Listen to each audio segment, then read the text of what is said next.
feel like I've been recycled. So that's so hopefully we're good with our presentation. So today, obviously, we're talking about circular systems and circular economy and the importance of that. And so it's something that we've kind of embraced without even realizing it when we started Red Group back in 2010. And I was just doing some research on what circular economies really mean, where did the concept begin, and I read this interesting article by David W. Pearson and R. Carey Turner, who are two British environmental economists, and they pointed out that what we're calling our linear system, our open-ended economy, was developed with no built-in tendency to recycle.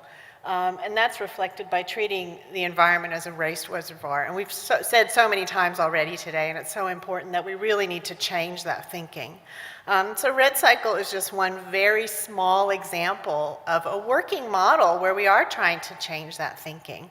We certainly aren't saying that we're the solution to all of it or even close, and just like Replas said, but we are doing something, and we really believe that doing something is a lot better than doing nothing. So we are really dedicated to looking beyond those linear systems and trying to take it to the next level. I know when I was growing up, it was about just putting your litter in the waste bin and not littering. That was really the message that was getting out there when I was a child. When I look at my son, who's now 14, as he was growing up, they were really pushing, put it in the recycle bin, don't put it in the waste bin, and learn how to separate your recyclables out. Put it in the recycle bin. And I believe the next evolution of that thinking is now you've put it in the recycle bin, but your job isn't finished. We really need to support and embrace, as Mark touched on, what we call the pull-through effect, where we really look at where can we actually buy recycled or look for recycled content, look for recycled material, and that should be absolutely our first port of call. Oh, he might have to drive because it's on USB. Can you go to the next one? Thank you. RedCycle cannot happen in isolation. We're recovering really problematic soft plastics that we're going to landfill. We're not picking up a material that really has any value. It's quite difficult to recycle. It's highly mixed.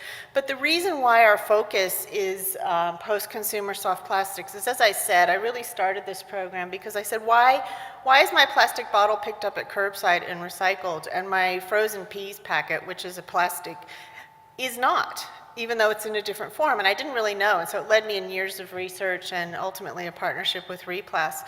And I feel like what our primary focus is now is what we call unavoidable soft plastics. So we do believe that everyone should say no to a plastic bag, because you can, and there's some great options out there. But you can't bring your frozen peas home in a bucket, and you can't bring your bread home in your pocket. So we really are very grounded in reality in terms of our approach, and we do believe that the soft plastics are really not going to go away anytime soon. So how can we create a recovery method that's simple and engaging and actually grounded in reality? So we're talking to consumers and we're saying, if you generate this soft plastic in your kitchen, your laundry, your office, and it's relatively clean, and you can scrunch it in a ball, you can actually return it to our RedCycle bin. So we really try and make it as very simple and engaging as possible. Now, in order to do that, it's really about becoming a partnership or creating a collaborative model. As we said before, nothing can be done in isolation, so we're really fortunate to have the support of retailers, brand owners, packaging suppliers, and we've approached all of them and said, how would you like to be a part of this bigger collaboration? So really, we believe that everyone plays a role in the best end-of-life outcome for this material. And we're starting with, someone like Amcor Flexibles, who's a supporter of Red Group, and they believe that they're actually the ones I believe that they're really ground zero for a lot of this material, and starting there. And so everyone's playing a role, including Replas, Red Group, because we collect the material from over 830 supermarkets every week around the country, and it's not possible without that kind of partnership. But the most important partner in this entire effort is Australian consumers, because they are going to the trouble of bringing their plastic back to supermarkets for recycling and dropping in a RedCycle bin. We understand that this isn't the most perfect way of capturing all of this material, and it's only just a tiny fraction. But as I said, we really believe that doing something is better than doing nothing.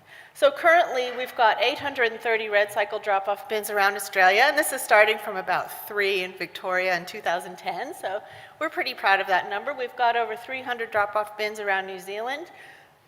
We're recovering over 2 million pieces of soft plastic every week. Now, we don't really look at, when you look at soft plastic, it really punches well above its weight. It takes about 250 plastic bags to make 1 kilo.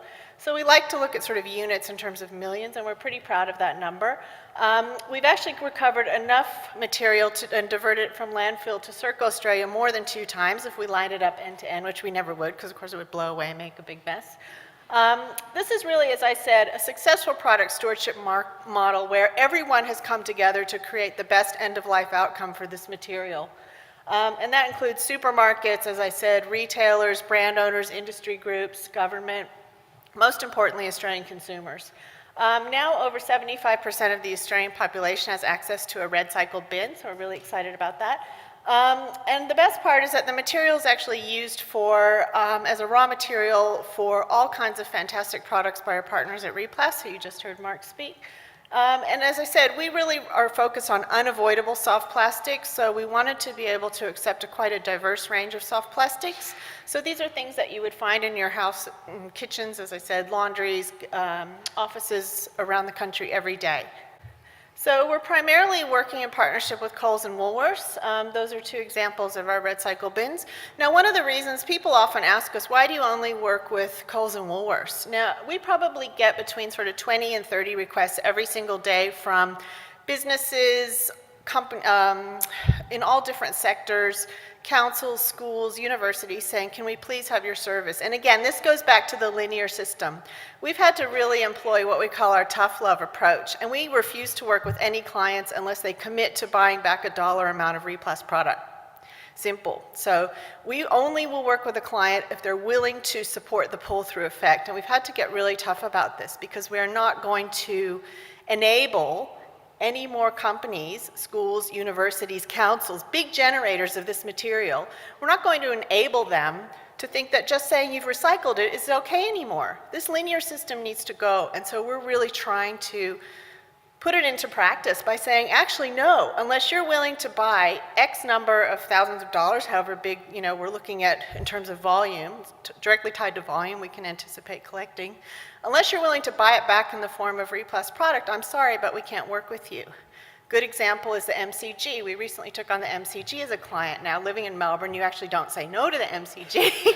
But I said, okay, great. So what are we going to do about you buying back Replas product? Because we won't agree to take soft plastics recovered from the MCG unless you commit to buying recycled. Well, we agreed on a dollar amount, and guess what? They're looking at spending 10 times that because it's such a great product, and they found all these amazing uses for it.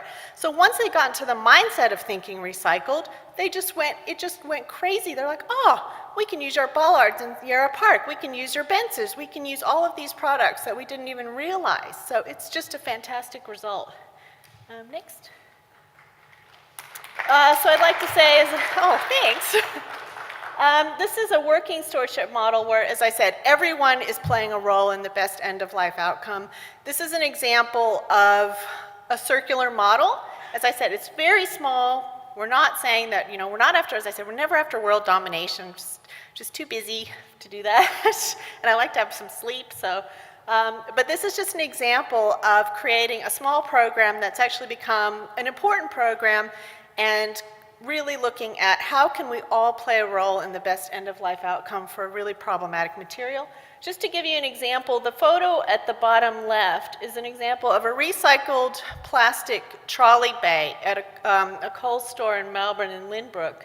And they've basically just replaced all of those timber profiles with Replas profiles. And so not only is it easier on the trolleys, but it's a great way to use some of the material that we're recovering from the supermarkets. And as I meant to go back and say, both Coles and Woolworths have committed to buying Replas product wherever possible. They've stopped, especially in Coles, every new store and every renewal store automatically gets 2 to 3 Replas seats, where before they were timber benches for customers, and now they're actually replacing them, and they've been doing that for years, and they're always looking for new ways to use this product. So I really can't say enough about their support of this program in terms of they really are doing something tangible. They've given it, Coles has given away over 500 Replas benches to schools around Australia, and they're always looking for new ways to use the material. So that's really what makes this program possible.